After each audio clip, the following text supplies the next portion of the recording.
বৈষম্য বিরোধী ছাত্র আন্দোলনের অন্যতম সমন্বয়ক সার্জিস আলম বলেছেন, গাজীপুরের ঘটনায় যে ছাত্রদের উপর আক্রমণ করা হয়েছে সেটার জন্য পুলিশ অনেকাংশে দায়ী। তিনি বলেছেন, বাংলা সিনেমার মতো ঘটনা ঘটার পর পুলিশ আসে।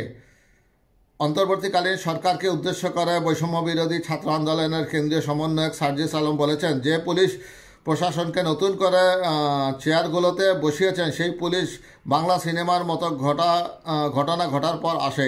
আমরা যেন ঘটনার পর 2 ঘন্টা ধরে যোগাযোগ করে পুলিশকে মাঠে নিয়ে আসতে পারি না।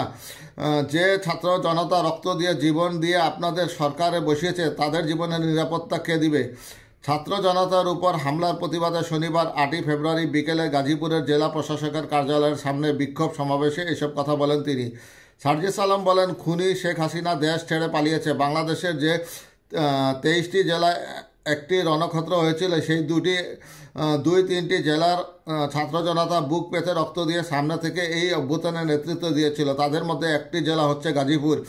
এই অভ্যুত্থানে যারা সহযোদ্ধা তারা তখন জীবন দিতে প্রস্তুত ছিল, এখনও প্রস্তুত আছে। কিন্তু এই খুনি হাসিনা জাহাঙ্গীরদের দোসর যদি এই গাজীপুরে আবার উৎখাত করতে চায় তাহলে ছাত্র জনতা তাদের আর ছেড়ে দিবে না।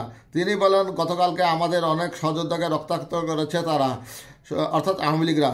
সহযোদ্ধাদের জীবন নাশের হুমকি দিচ্ছে। আমরা স্পষ্ট করে বলতে চাই, রক্ত আর জীবনের বিনিময়ে এই ছাত্র জনতা বাংলাদেশকে মুক্ত করেছে, তাদের জীবনের নিরাপত্তা দিতে হবে। আমরা দেখেছি খুনি হাসিনার আওয়ামী লীগ, যুবলীগ ও ছাত্রলীগের সন্ত্রাসীরা গাজীপুরে ঘুরে বেড়াচ্ছে, এখনও সোশ্যাল মিডিয়ায় আমার সহযোদ্ধাদের হুমকি দিচ্ছে। এই সমন্বয়ক বলেন, গতকালের হামলার সঙ্গে জড়িতদের আজ রাতের মধ্যে গ্রেপ্তার না করতে পারলে আমাদেরকে তাদের বিপক্ষে দাঁড়িয়ে যেতে হবে। বিগত 3 দিন ধরে আমরা গ্রেপ্তার খেলা দেখছি। একদল গ্রেপ্তার করে 2 দিন পর খুনি হাসিনার দোসর তাদের জামিন দিয়ে দেন। হাইকোর্ট, সুপ্রিম কোর্ট থেকে শুরু করে প্রত্যেকটা জেলার কোর্টগুলোতে খুনির দোসর রয়েছে। এসব পাঁচাটা অযোগ্যদের এখনই অপসারণ করতে হবে। এই কোর্টগুলোতে টাকার বিনিময়ে অনেক দাগি আসামিকে জামিন দিয়ে দিচ্ছে।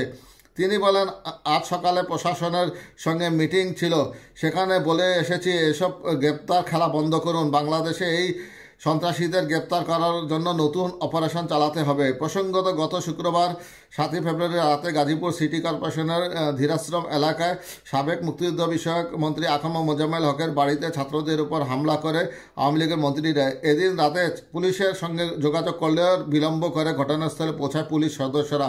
হামলায় কমপক্ষে 14 জন ছাত্র জনতা আহত হয়েছেন। এই ঘটনার পরদিন শনিবার গাজীপুরের রাজবাড়ির মাঠে দিনব্যাপী বিক্ষোভ সমাবেশ করে ছাত্ররা। এতে অংশ